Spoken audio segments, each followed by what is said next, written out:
Hello friends, मेरा नाम है नीलेश बजाज और इस वीडियो में हम देखेंगे constructor with default arguments in C plus plus. Okay, so let's start. देखिए, आपको ये तो पता होगा कि कंस्ट्रक्टर हम किसको बोलते हैं। Constructor are special function of your class whose name always similar to the class name. और कंस्ट्रक्टर के आगे कोई भी रिटर्न टाइप नहीं रहता, राइट।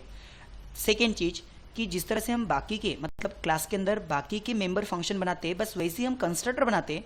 इन दोनों में फ़र्क क्या है कि बाकी के जो मेंबर फंक्शंस हैं उसके सामने रिटर्न टाइप होता है, भले ही वॉइड, इंटीजर, फ्लोट या फिर और भी, लेकिन कंस्ट्रक्टर के सामने कोई भी रिटर्न टाइप नहीं रहता।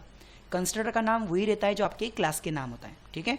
कंस्ट्रक्टर का मेन पर्पज़ क्या है कि जब आप इस क्लास को एक्सेस करने के लिए उसका ऑब्जेक्ट बनाते, जैसे फॉर एग्जाम्पल मैंने यहाँ पे एक ऑब्जेक्ट बनाया, हमारे क्लास का नाम है सैम्पल, और मैंने एक ऑब्जेक्ट बनाया, तो कंस्ट्रक्टर को कॉल करने की जरूरत नहीं है। As soon as we create the object constructor get called. Okay, हाँ, अगर मुझे ये शो फंक्शन कॉल करना है तो उसको मुझे ऑब्जेक्ट से कॉल करना पड़ेगा, राइट। ओके, अब यहाँ पे क्या हो रहा है कि मैंने आपको अगर आपने मेरे कंस्ट्रक्टर के पिछले कुछ वीडियो देखे होंगे तो उसमें आपको मैंने टाइप्स ऑफ कंस्ट्रक्टर भी बताया था। तो उनमें से ये कौन सा हुआ, ये पैरामीटराइज कंस्ट्रक्टर है।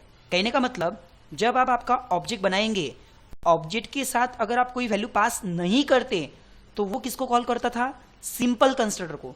लेकिन अगर मुझे पैरामीटराइज कंस्ट्रक्टर कॉल करना है तो इस ऑब्जेक्ट के साथ कुछ ना कुछ वैल्यू पास करना पड़ेगा। यहाँ पे कितने पैरामीटर हैं, 2 पैरामीटर, तो यहाँ पे मुझे कितनी वैल्यू पास करना पड़ेगा, 2 वैल्यू पास करना कंपलसरी है। सॉरी, तो देखो, as soon as we create the object and pass the values, कौन कॉल होगा, पैरामीटराइज कंस्ट्रक्टर। और ये जो डेटा है ये उस क्लास के डेटा को इनिशियलाइज हो जाएगा, मतलब ये जो वैल्यू है उस क्लास के डेटा को इनिशियलाइज हो जाएंगी, ताकि जब मैं s1 डॉट शो करूं तो मुझे आउटपुट क्या आएगा, 10 and 20। ओके, देखिए पैरामीटराइज कंस्ट्रक्टर कॉल हुआ और उसका डेटा भी क्या प्रिंट हुआ, 10 and 20।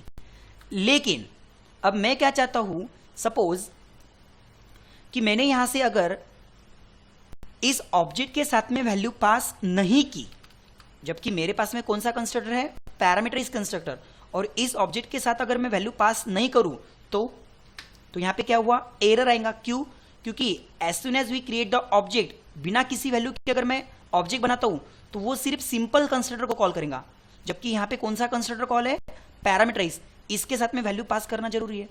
लेकिन अगर आपने मेरा फंक्शन विथ डिफॉल्ट आर्गुमेंट का प्रोग्राम देखा होगा तो उसमें हमने क्या बताया था, at the time of function creation अगर हम उसके पैरामीटर को पहले से ही वैल्यू सेट कर दे, सेम उसी तरह at the time of constructor creation अगर उसके पैरामीटर को मैं पहले से ही कोई तो भी वैल्यू सेट कर दूं तो इसको बोलेंगे कंस्ट्रक्टर विथ डिफॉल्ट आर्गुमेंट, ताकि अगर आपने आपके ऑब्जेक्ट के साथ में कोई वैल्यू पास नहीं भी किया तो ऑटोमेटिक एक्स और वाई को क्या इनिशियलाइज होगा, 0 0। ओके, तो देखो अब मैं इसको रन करता हूं। सो पैरामीटराइज कंस्ट्रक्टर कॉल भी हुआ और उसका डेटा इनिशियलाइज क्या हुआ, 0 0, ठीक है।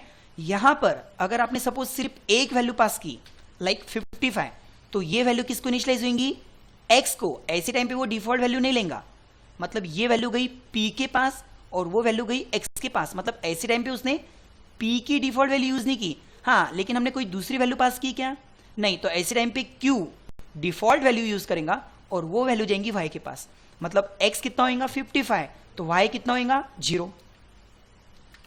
देखिए, और अगर मैं दोनों भी वैल्यू पास करूं तो मतलब 55 और सपोज 100, तो ये वैल्यू किसके पास गई, p के पास, और ये वैल्यू किसके पास गई, q के पास। मतलब अगर आप खुद होके वैल्यू पास करते हो तो वो हमारी एक्चुअल वैल्यू रहेंगी और वो वैल्यू हमारे डेटा को मिलेंगी। लेकिन अगर आपने यहां से कोई भी वैल्यू पास नहीं किया तो फिर ऐसे टाइम पे वो कौन सी वैल्यू यूज करता है, डिफॉल्ट वैल्यू। देखो, अगर मैं यहां पे से सपोज दोनों वैल्यू पास करता हूं तो उसने हमारी दोनों वैल्यू को प्रेफरेंस दिया as a actual value.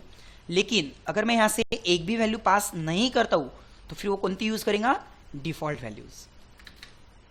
Okay, okay, यहां पे से सपोज अगर मैं कुछ भी पास नहीं करता हूं तो फिर कौन सा यूज किया उसने, डिफॉल्ट वैल्यूज।